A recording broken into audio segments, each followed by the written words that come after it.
Hello and welcome to Inspirations from Brighton podcast, the podcast about inspiring people from Brighton and Hove and other cities in Sussex.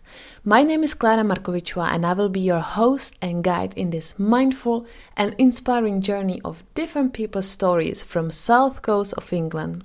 Are you ready to step onto the path to get inspired by those who have constantly been stepping out of their comfort zone in order to achieve their dreams?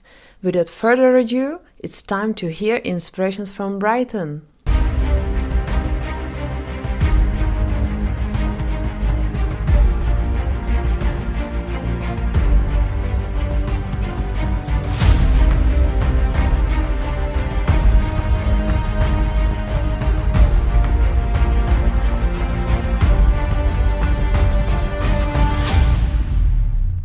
In this episode, we will be talking with an amazing creator and owner of the local treasure hunt company, the Black Cat Treasure Hunts, Tim Carter. Tim will be sharing all things you need to know about treasure hunting, about his popular personalized treasure hunts. You will hear it's not only about pen and paper, but his treasure hunts mean often a fun adventure, and Tim will also reveal the secret behind the Black Cat. So take a seat, relax, and enjoy our conversation. Hello Tim, welcome to Inspirations from Brighton podcast. How are you today? I'm very well, thank you. Thank you for asking me, really appreciate that. That's great to be here. Thank you for joining us today. So, please would you introduce yourself and share a little bit about your background, because you can imagine that there are many people who didn't hear about you, about your work, so please feel free to introduce yourself. Hi, I'm Tim. I was born in a village called Ringmer, which is near Lewes in Sussex. After then went to a boarding school in Kent and then came back to Sussex where I worked for a little bit, and then I went to university in Chichester where I did like a sports degree, and it was like the first time that university had that specific degree, and that kind of gave me a sort of avenue into working in sport and leisure. So I had a sort of 25-year career in sports and leisure, when you literally do all sorts of different things. I was kind of at my happiest sort of doing events when I was there. Could have been sports events or other leisure activities. Following that, I had a short spell where I was a sort of a manager at a school premises, but that was less successful and wasn't such a great thing. When I left there, I was like looking for another job and I wasn't sure what I was going to do, and I was looking at franchises, and there was one for treasure hunts, but the one for Sussex had gone. I was going, oh no, what should I do, because it kind of would have been perfect. I like creative writing, and like I say, my favourite part of working in leisure was doing sort of events, sports events. And it looked like it would be a good fit. Then my sister, who lives in Brighton, she said, why don't you do your own company, and kind of took it from there. So I set up a treasure hunt company of my own called Black Cat Treasure Hunts, and that was back in 2012, and that's kind of how it's kind of fitted together, really. Okay, that's great. So did you work for the company before to create some treasure hunts before you establish your own company? No, so I set it up from scratch. I was employed while I was working in leisure centres, that type of thing. So when that came to an end, or when I decided to move, it was quite a big jump to do that, to being self-employed for the sort of treasure hunt side, and I was a bit nervous about making that because I wasn't sure whether it was really me, if you know what I mean. But I thought, if you don't try, you're never going to know. Of course. But I'm really pleased that I've done that now, because I really enjoy anything I create is kind of down to me. So you kind of live or fail, or succeed or fail by what you do for yourself. I see, that's a good approach. Actually, just to clarify, we might have listeners who never came across this fun and learning game called Treasure Hunt. So, could you please specify what it means and what happens during the game? Okay, so the treasure hunts I do, I'm based in East Sussex, but they're across the whole of the county. And there are different styles of treasure hunting, but basically what they involve is, or at least the ones I do, are walking around normally a specific town or city or village, whatever, answering questions that provide a route in that place. And then I do sort of more detailed treasure hunts that include taking photos and videos where you can sort of complete challenges as you go around. So that there are different styles, but it's a good way of discovering and exploring a specific place. So on my website I would have a whole selection of towns and cities, a few villages spread across the whole county, East and West Sussex, where you can visit either as a tourist or somebody who lives there, and then you can sort of download those and sort of discover that place. So I look for like kind of quirky things or interesting things to provide a route or a selection of routes to take you around that particular place. Does it belong under the umbrella of like tours there as well? Yeah, so I would say a lot of the people who do the treasure hunts are looking to explore a specific place. So I would look for things that I think they'll want to walk past and see for the first time. So it could be like an attraction, or somewhere historical, or obviously somewhere like Brighton's got lots of street art or sort of quirky things that I think will amuse them as much as anything, or will provide them with interesting things to see. So it kind of takes the place always an option to a more formal tour where you've got like a tour guide. So it's quite different from a tour guide, but it might take you past some of the things that a tour guide would have a look at. But I'd also try and incorporate a few sort of streets and things when a typical tour guide probably wouldn't go down. So sometimes when, say we're in Brighton, I get people who say, I didn't know about that street, or I didn't know about those specific things. I haven't been down there before. So that always makes me feel happy when I've got a local to say, that was fun, or I didn't know that such and such existed. So there is a large element of a tour, but I kind of try and take it up a level to like give them something fresh when they're looking around. Yeah, that's great. So you said that they can print it. So does it mean that it's like rather self-guided? Yeah, so there's a couple of options there. So on the website they can print it off from like a PDF file and do it themselves. When they complete it, they can either jot down the answers they're going along and go back to their laptop, or they can do it on their phone and input the answers whilst they're going along, or they can ask me to be there if it's a bit more of a detailed treasure hunt, and I can sort of mark it for them, or I can do it on WhatsApp and sort of mark it remotely for them. So yeah, there's several options as to how people sort of complete their treasure hunts. If they do it on the phone, they can see the answers as soon as they've sort of answered them, to see whether they've got it right or wrong, and get points for each answer. And topic-wise, what kind of treasure hunts you currently offer? What they can find on your website? Yeah, so that's a really good question. So I've tried to come up with a variety. I've sort of hinted at the online ones, which sort of discussed with like the downloadable ones, and they're kind of aimed at tourists or visitors to a specific place for the first time. So they're more sort of straightforward ones, or maybe like adding a bit of fun for a regular walk for like a local.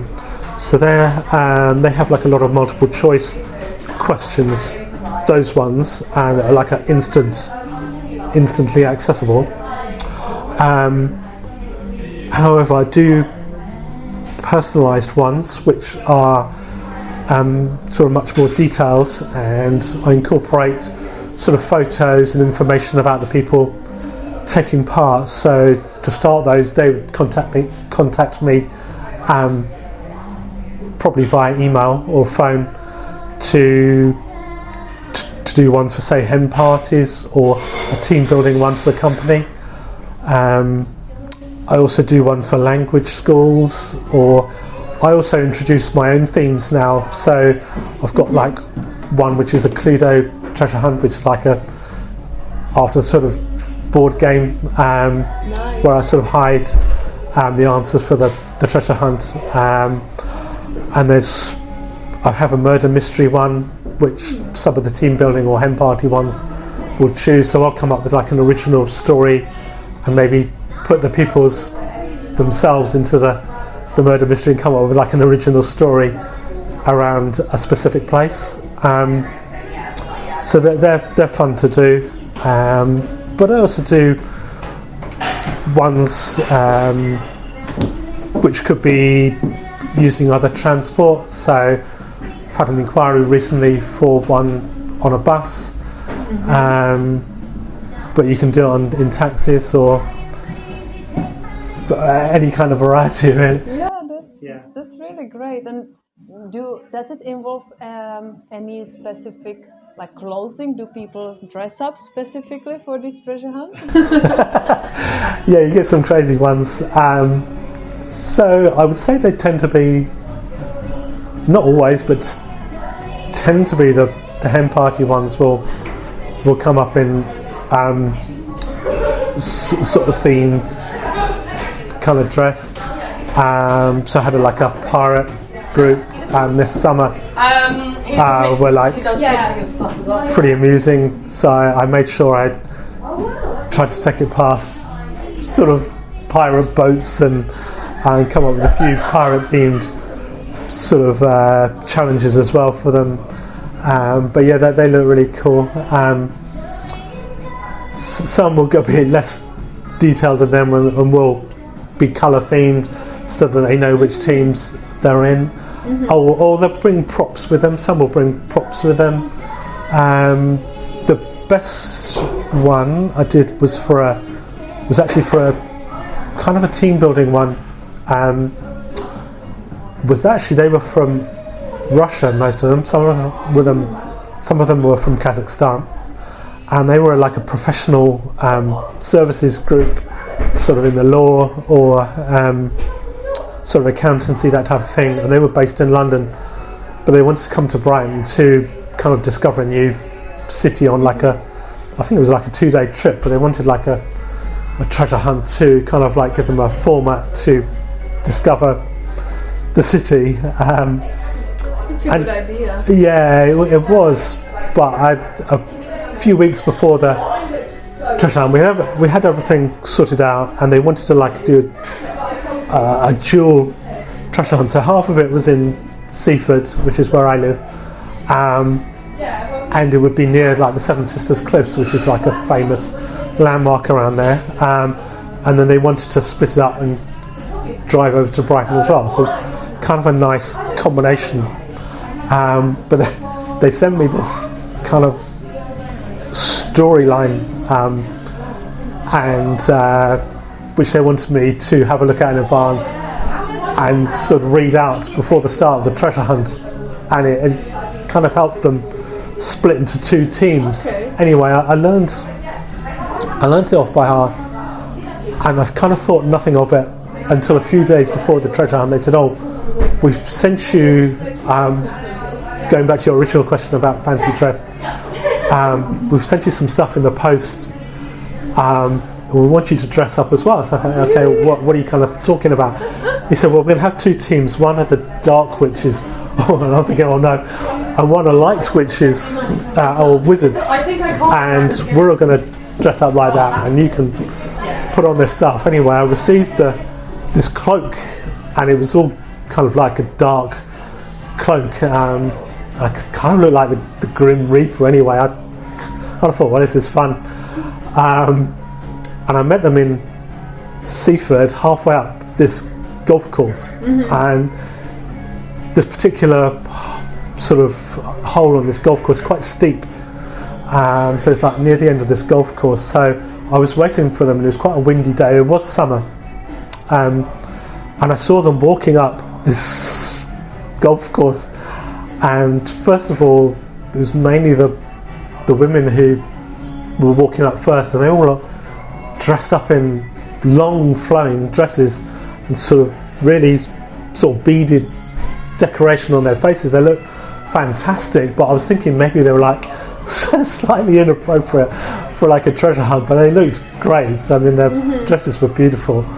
And then just behind them were the blokes on the treasure hunt, and they looked more sort of warrior-like they come off a film set or Game of Thrones, something like that. And they were looking sort of quite fierce. So I'm thinking, oh right, okay.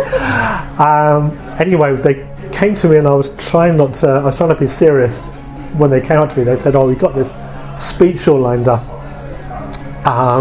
Anyway, I was in my dark cloak, and I was hoping I didn't recognise people playing golf who were sort of coming past us as well. Anyway, I started doing my speech, which was linked to the treasure hunt, to sort of set the scene for the sort of competition between the dark and the white witches. And then anyway, halfway through my little speech, as I say, it was windy, and it kind of caught my dark gown a little bit and blew it open a little bit. And underneath I had a black t-shirt on, but it had like a orange Nike tick on it.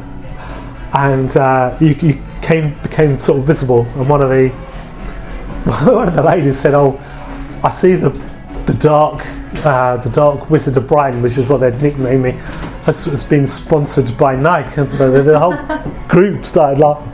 It's kind of like made me laugh as well, because I think I was like kind of destroying my little speech.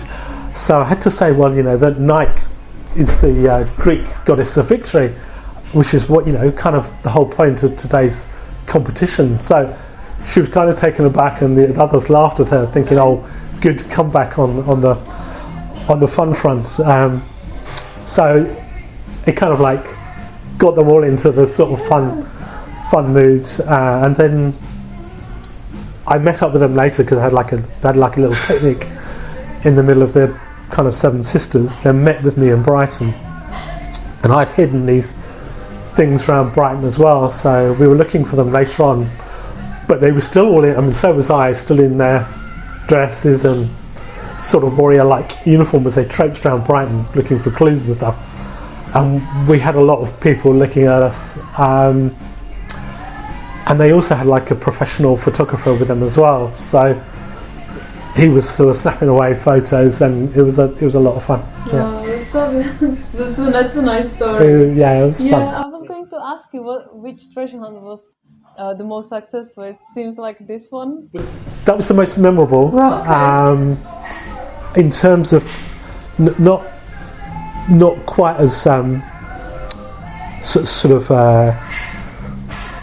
amazing in terms of the way they dressed up. But I had one earlier. That was a few years ago. But I had one earlier this year. It was based in London, in like a club. So I was thinking, before I went up there, I wasn't quite sure how it was going to work, because it was inside, but they'd hired out 5 small rooms for like this lady's. I think it was her 50th birthday, so it was like a celebration. And because she owned her own jewellery business, she gave me the theme of gemstones. I'm thinking, oh, crikey, what am I going to do? And she said, oh, don't worry. One of the themes is I'm going to tell everybody to dress in a shade of green on the night, because her name was Jade. Obviously, it's a shade of green, and it kind of fitted in. Jade's a piece of, a gemstone as well. So it was like everything was fitting together. So I kind of themed all the questions around gemstones, and I'd kind of allocated each room to a different type of jewellery. And I had like little challenges and kind of gave a story to each room. So it did take a while to come up with the questions, but they sent me some photos of what happened on the night, and they look great in a different way because they all were in different shades of green, whereas all the people on the other treasure hunt I spoke about were like kind of all different types of outfit. But it's just kind of to give you kind of an example of diverse treasure hunts. One was inside, one was definitely outside, one was contained, one was very open, and the two themes were like totally different from each other, but it was a lot of fun to do. So each one is very different. Yeah. It's you mentioned London, so does it mean that you don't work only locally, like in Brighton or Sussex, but you do treasure hunts in other cities? And if so, which cities do you? Yeah, it's a really good question. I am based in Sussex. I would say my expertise is Sussex. Obviously, I said I was born, lived. I've worked in Sussex when I was working in leisure. I was based in Sussex. Went to uni in Sussex. So the website covers all the towns and cities across Sussex. However, over the years, I've had inquiries of people who sort of picked up on my treasure hunts. I advertise with Visit Brighton, who market Brighton, but they're looked at also by people who are from other cities who visit Brighton. So sometimes they'll say, "Oh, can't get down to Brighton, but we'd like you to do such and such a treasure hunt in London," for example. So London treasure hunts is something I've developed over the last sort of 4 or 5 years, maybe. So I've got like 3 specific areas in London where I've got sort of treasure hunt routes loosely sort of good to go, which I adapt. So I've got Shoreditch, Westminster and Camden. But in addition to those, I've done treasure hunts in the V&A Museum, the British Museum and Hyde Park. So people have, and I mentioned the one in that London club as well. So I've had team building ones in there mainly, but I've also had some birthday ones as well, which has been good fun, where I've marked them like remotely. So we've communicated through WhatsApp, and they've sent me sort of photos and video clips of how they're getting on during the course of the treasure. And I've been at home in Seaford sort of marking it. So I'd say London is the primary one outside Sussex, but I've also sort of done a few further afield. I did one in Norfolk last year. So it was kind of like a yoga retreat type place where the person had hired it out for a large group of like a family, really big family occasion. So I travel up to Norfolk a few weeks in advance of them coming, and it was an enclosed place, which helped a lot. So I kind of did clues and questions throughout the retreat, and then sent it to them and kind of like let them get on with it, and they did everything themselves. So that was really nice to go to somewhere totally different, outside Sussex, outside London. So occasionally, if people make it worth my while, I will go to a bit further afield. This year I've been to Cambridge this year. That was lovely. Last year another one I did was in Canterbury. That was a lot of fun because that was quite a compact city like Brighton. You can get a lot of great clues and historical items really close together, which is nice. So yeah, I do like, when the time is right, going up to these different sort of places to try my hand at different places, and it gives me a bit of variety as well to try something a bit different. That's great, and also for your clients, for customers, it gives flexibility, because if they are from other cities, they can approach you and you are happy to do it.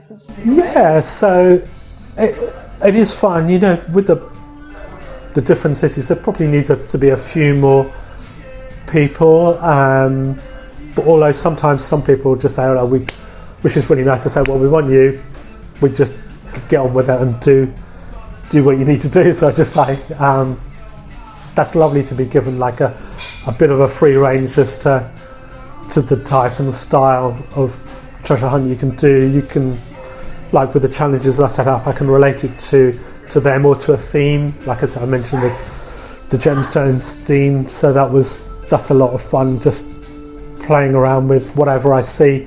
Sometimes you can see something when I do my visit, I think, oh, that would make a good question, or that would make a good challenge centered around something I'd seen and not something I'd planned for in advance.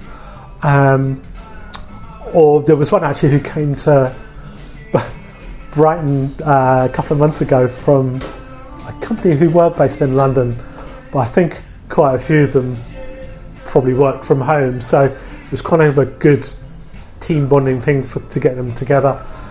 And the guidance I got from the woman who was organising it from their part was, these guys are really intelligent. They were kind of investigators for legal, so yeah, kind of high level people are like investigators for kind of disputes on certain matters, kind of a bit above my head, but like they said, they're very good at working out stuff, and they're really clever. Can you make sure that the questions are really tricky, and it wouldn't be the worst thing in the world if you get them lost a little bit around Brighton? So I'm reading this and I'm like laughing to myself, thinking, right, I'm gonna go all in on this and like not give as much help as I would to for like a normal inquiry. I'm going to make the questions really cryptic. I'm going to really kind of stretch them and think, put the pressure on them to work out which direction they're going. Normally I give a lot more, help in terms of whether to go left or right. This one's going to make it that they've got to work out information before they can go in the right direction. So it was really fun, and I was there on the day, so I had to make it so it was achievable, but not so easy that they would be around in like an hour and a half or something. But that was a good example of something that's a bit different. Yeah, I was going to ask if you, apart from the bizarre group that you mentioned, if there is anything special or weird or interesting you experienced with the group. Yeah, I'd say, I mean, the business ones are always a lot of fun because obviously they've got their own speciality. I try and avoid asking them for their specific work experiences, so I'll take it away from their own work lines, but I will give them some sort of suggestions for kind of information they can give to me. So it could be about them personally, things they like or don't like, or quirks about them personally, or unusual achievements, and then generally some photos. Sometimes people don't want to go down the route and they'll give me a theme, kind of like what we've touched on already, to work to. But also when I do see what they work out, I will kind of do a few sort of left field questions related to their own line of work, and just throw a few in just to see if they're sort of concentrating. So for example, this year I had a group of vets who were based in Chichester, and they just said, yeah, we're just happy to have a treasure hunt around Chichester, we don't need anything specific, we'll have it in teams, kind of get on with what you want. I thought, great. I really like Chichester, got some good routes around there. I thought, well, vets, I'm not going to leave this without popping a few animal related questions. Good idea. So I got them to sort of take a sort of video of them with other people's animals that they saw en route, so I wanted them to find the happiest looking dog en route, and the ones where they could relate the best to as a team. So they come up with some funny photos en route. So I had to then decide which ones were the best looking. So that's always fun for me. So I'm like sitting waiting for them to turn up, and I'm like getting all these photos coming in, thinking, oh, cute dog, or that looks a bit of a, you know, unhappy looking cat or something, and I'm like kind of got to decide whose is the best. But yeah, so there's always variety. That's what I'm trying to say. I had a few years ago, I had a well-known hotel group who were down for like a conference in Brighton, and they had like at the end of the conference they wanted like a treasure hunt, which was quite a standard one, looking around Brighton, discovering Brighton, kind of what we discussed already. So I thought, great, did that for them, and I really liked it, and they said, we'd like you to do one for our guests in London. And I'm thinking, oh, okay. I mean, I've done this sort of regular touristy things in London like anybody else, but I wouldn't say at that specific time I hadn't developed the ones I've sort of mentioned at that stage. I said, look, I wouldn't say I'm an expert in London at this stage. They said, oh, don't worry about that. We'll give you a route, but then it's down to you to come up with all the questions and challenges and add your sort of skills to it. So I thought, oh, okay. So they were based near the London Eye. So went up to the hotel and then started from the London Eye, which was nearby, and sort of worked out a sort of circular route that went through kind of Westminster and across a few bridges, Downing Street, Houses of Parliament, Big Ben, Westminster Abbey, so all these sort of well-known places. There were soldiers, doing the changing of the guard. So there was a lot of good stuff at Trafalgar Square, the Strand. So there's lots of stuff. So it was easy.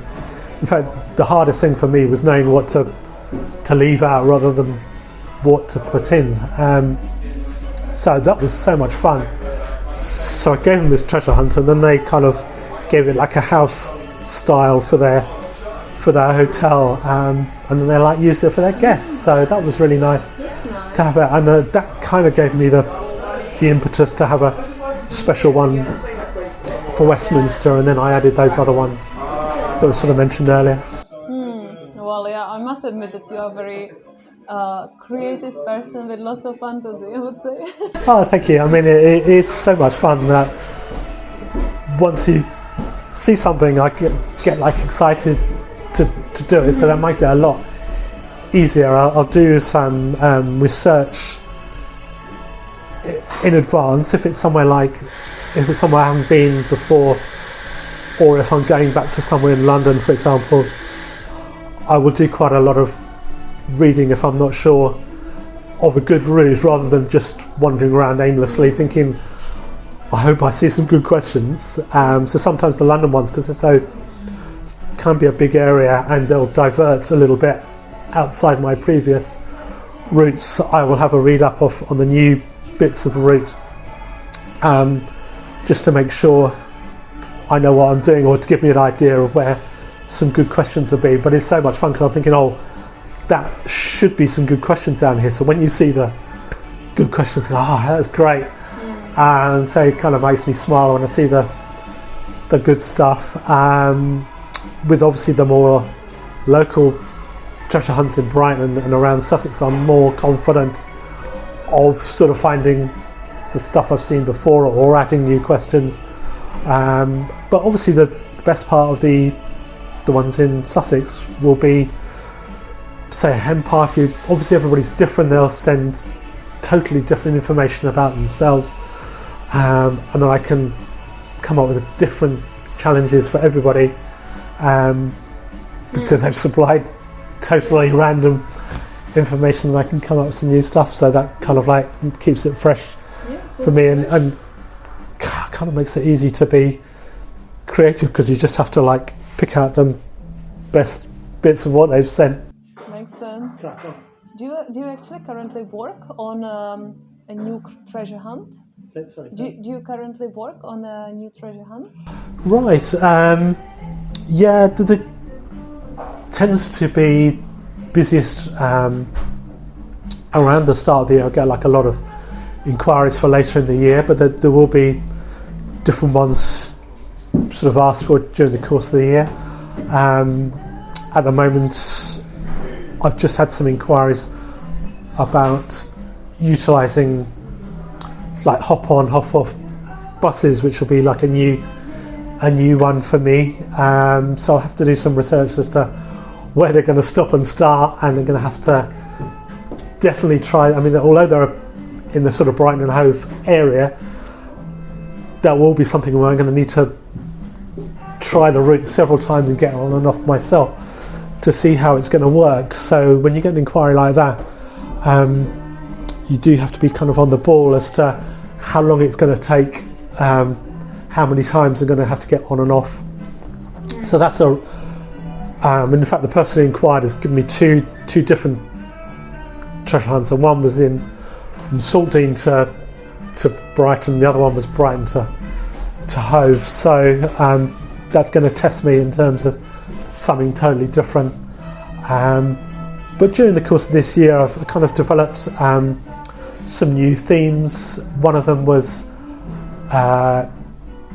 like there was a TV program across the world, I think it was called, where teams travel around the world, and it's got a race across the world, sorry. So I did like a Brighton version, so it was a race across Brighton. So I had an inquiry from somebody who said, can you do a version of Race Across Brighton? It was great because I was actually personally thinking of doing something similar. So I kind of tested it on them. And that was kind of a little bit different from my regular treasure hunts. So it was less questions, but more finding specific places in Brighton to head for, and then cryptic questions to get them on the route. So that was a good one. So sometimes I get a theme from a specific booking, and then I'll think I can release this to a wider audience and keep it on the website. So I am looking maybe to do the Race Across Brighton on the it's not on the website at the moment, but I think that would probably work well. I've got like a murder mystery one which is now on the website. The Cluedo one is on the website, but it wasn't originally things that I thought should be on there, where they were like inquiries from other people that I thought, you know what, I think other people would enjoy this one. So the bus one, because it's a bit different, but it could work for other people. I think I'll see how it goes and maybe try and fit that in somewhere as well, if it goes well. Yeah. Well, it will go well. It's got to go well. And then if our listeners would like to try one of your treasure hunts, or want to join or to the team building, where they can find out about you? Do you have any website or social media? Yeah, so there's a kind of variety of places. For the online ones, which are the sort of lowest cost ones, where you can sort of download, like I said at the start, and go to all the places in Sussex. I've got a website which is www.blackcattreasurehunts.co.uk, and then at the top there'll be like a tab saying Sussex Treasure Hunts, and you can click on that and it'll have all the different places you can go to in Sussex. Then we've talked about the personalised treasure hunts, and you can contact me, and all the details of my email address, work email address, is on the website as well. For the personalised ones, things like the team building or the hen parties, you can contact me directly and we'll exchange emails to make that work. Then social media, I'm on Instagram. So when I'm on Instagram, that tends to be obviously because it's photo based. They'll see what I've been up to with groups and sort of fun places I'm sort of testing for new treasure hunts, or it'll just be showing me doing random photos of places where I'm looking for new clues. So that can be kind of behind the scenes for Black Cat Treasure Hunts. My handle for that is Black Cat Treasure Hunts 2012. I'm on Facebook, and that will be kind of reviewing what's happened. I will mention my blogs on there. I do like a kind of a monthly, or sometimes 2 times a month, blog on my website, which I can repeat on Facebook. So that's a Black Cat Treasure Hunts Facebook, and then things will be repeated on Twitter as well, on X rather.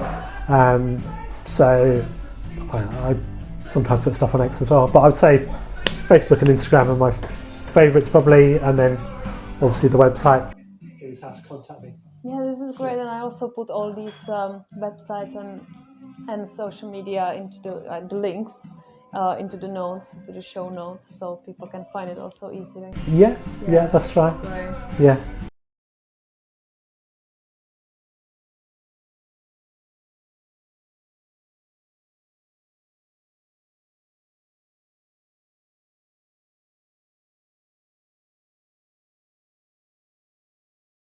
And my last question is, why are you actually called Black Cat Treasure Hunts? What's the story behind the Black Cat?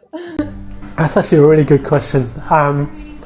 When I committed to setting up a treasure hunt company, obviously one of the things you've got to decide on is the name. And I had some other ideas, and I ran them past family and friends, and we couldn't quite get it right. It was there was some quite good ones, but it just didn't quite hit on what I wanted to do. Anyway, because I was trying to come up with a range of places to have treasure hunts before I released my website online, I thought I'd go to quite a few places and look around, get some different routes.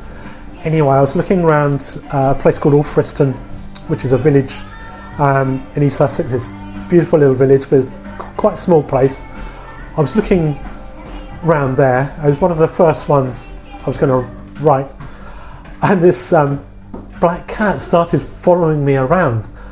And to be honest with you, Klara, it looked like I was trying to steal the cat, because it kind of like I'd go to down the road to look for another clue, and it kind of followed me around. I thought, oh, this is really embarrassing. Hopefully the owner's not going to see what's going on. And then anyway, I completed the treasure hunt in Alfriston, or what I wanted to do, and I got home and I thought, you know what, that would make a great idea for a name. Just kind of catchy, it's got a little story. I'll call it Black Cat Treasure Hunt. Black cat is lucky in this country anyway. When a black cat comes across your path, it makes for a good logo, and obviously the little story of it following me around, which was true. It all kind of came together, and people thought, oh, yeah, that's a nice name. And I've had people who've been looking to do a treasure hunt, who came across and said, oh, I actually really like cats, or we thought your name was kind of funny, and that's why we came to you first. I thought, great, for no better reason. So although you can say it's kind of a silly name or a funny name, actually it's been a really good one for me, and I'm pleased kind of it all happened like that. Well, thank you so much for joining us today. It was very nice to chat with you, and thank you for all the information. I mean, thank you so much. I mean, obviously, one of the things I'm really pleased is to combine with yourself on the trip around Brighton with your publication as well. So the Kika booklet, History of Brighton, is something obviously we've got the treasure hunt in there, which I'm looking forward to that hitting the streets of Brighton. So I think that's going to be great. So thank you so for much combining on that.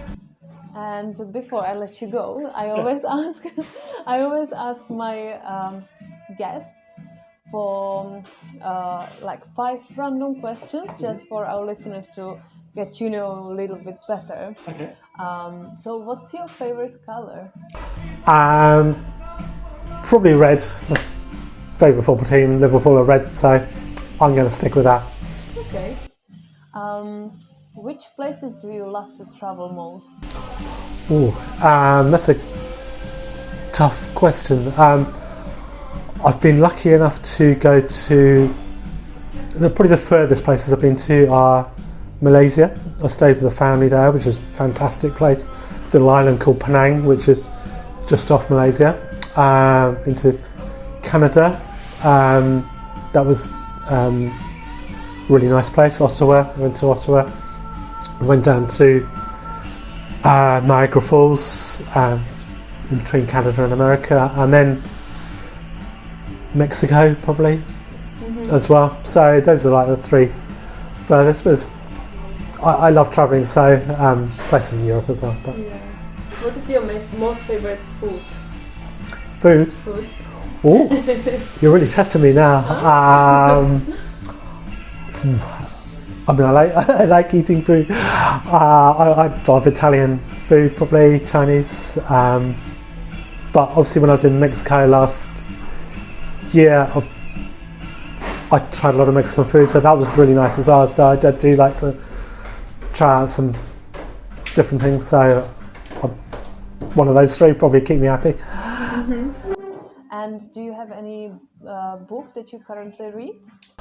I tend to go through phases of. I do like reading. The last book I read will probably make you laugh, because I actually occasionally read books for a friend of mine who's an author. But the books he writes, or this particular book he wrote, is aimed at 10 to 13 year olds. It was like a time travel book, so that was the most recent thing was. I read that for him, sort of reviewed it for him because he's just released it. I like thrillers, but I like ones that are based on kind of historical based as well. So kind of a variety of that. Right, and what's your favorite animal?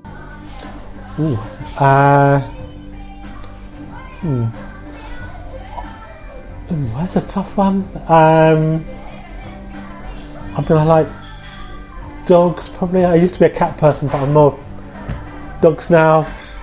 Ones that are more sort of away from normal pets, I'd say tigers. I think are like amazing to look at. Very sort of noble type animals, but we'll go for dogs. Right. Me too, I'm a dog person. Well, thank you so much, Tim, and I wish you a beautiful rest of the day. Thank you for joining us today. Oh, thank you so much for asking me. It's been great. Thank you. We are at the end of this episode of Inspirations from Brighton. Thank you so much for joining us. If you have any comments or suggestions, or just want to reach out, please get in touch with me via my website travelbrighttours.com, where you can also find show notes for today's episode. If you enjoyed the show, please share the podcast with your friends and family, and don't forget to subscribe and review the show. Thank you so much, and as always, I look forward to share inspirations from Brighton with you very soon.